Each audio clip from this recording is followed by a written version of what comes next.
We're now at the Arcane Wonders booth, and our friend Scott Morris from Crit Happens is going to give us a little rundown of the new Domination mode, which isn't yet available at Gen Con, but will be coming soon. Yeah, we're doing some demos here. This is going to be part of a new set called Battlegrounds Domination. Battlegrounds is going to be a whole new line inside of the Mage Wars universe. There are going to be scenarios. The first one is Domination, which is very familiar to video game players. It's not just go in and kill the other mage. You now have an alternate win condition by gaining points. So I can go through and kind of give you an idea of how we're working it right now. Everything obviously you're about to see is prototype because you're going to see like dice and not cards. In the actual final version of the game, we're actually going to have like cards that represent the things I'm going to talk about. But for right now, we're going to have to use a little bit of our imagination and a little bit of D10s to go through everything. So you set up the game exactly the same as you would set up Mage Wars. You have your mages in opposing corners. You have your spellbooks pre-built just like you would normally do. The difference is going to be that in each of the 4 corners and in each of the 2 center zones, there is going to be an orb. And that orb is going to be protected by a guardian. Now on the board here you'll see the D10s and they're all at 8. The guardians all have the same statistics. They have 2 armor, they have 8 health, and they have a 4 die counter strike.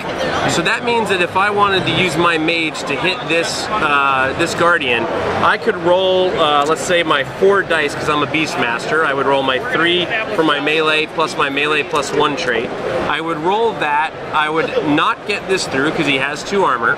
I would deal 3 damage and I would take him down to 5, if I could find the 5 on here. And then he would immediately counter strike back at me. So at the very beginning of the game that can be really bad because I don't have armor on and it could be terrible and I could get hit back. So he would counter strike back on me, he would do a total of 4 damage back to me, and I would take the 4 damage on my status board. Now, what you're trying to do is, once you've destroyed and killed the guardians, if you are the only player that has a friendly creature in that zone, then you get a point, a domination point, at the end of the turn. So as time goes on, you're going to control more zones, you're going to potentially gain more than 1 point at the end of each turn. You play until you get 11 points, and the key about the center is that if you control both center points, you get a bonus point. So if I just control this zone, I get 1 point, just this zone, I get 1 point, but if I control both, I'll actually get 3 at the end of my turn. Obviously though, the more advanced you get and the further out you go, the more opportunities for other mages to come out and hit you and get into combat and more things could happen. So it's really fun because it gives you a different reason to build a spellbook. You could have a spellbook right now, like for example I have a Warlord spellbook that only has 1 creature. It does great. I can go in and I can kill people really easily with it. However, if we're playing a game where I need to have creatures in zones to get the points, it's kind of hard when I only have my mage and 1 creature in the spellbook. So it forced me to tweak my spellbook and design it a little differently. There's also a lot of different tricks you can do with teleports, with force push, different things like that to give you advantages, or more so, give your opponent less advantage. If you remember, one of the things I said is that you have to be the only person with a friendly creature in that zone.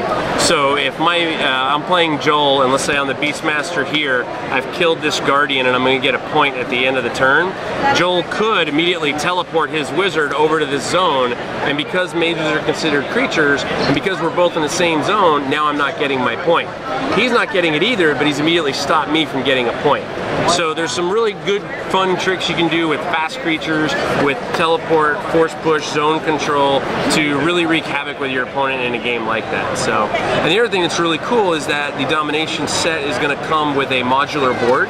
So instead of being able to play just on a board like we have today, we're going to have 8x8 puzzle cut tiles, and we're going to have recommended scenarios for the Domination and different layouts. So you're going to be able to put together, if you wanted to just use it to put together a board like this, you could do that. There's going to be 16 tiles in it, so if you wanted to go 4x4, you could do that, have a little bit more room for multiplayer. Or if you just wanted to get crazy and make like asymmetrical layouts, if you wanted a big alley, if you wanted a T or an L or anything like that, it's all up to your imagination. So we're really excited about it. The other thing too is this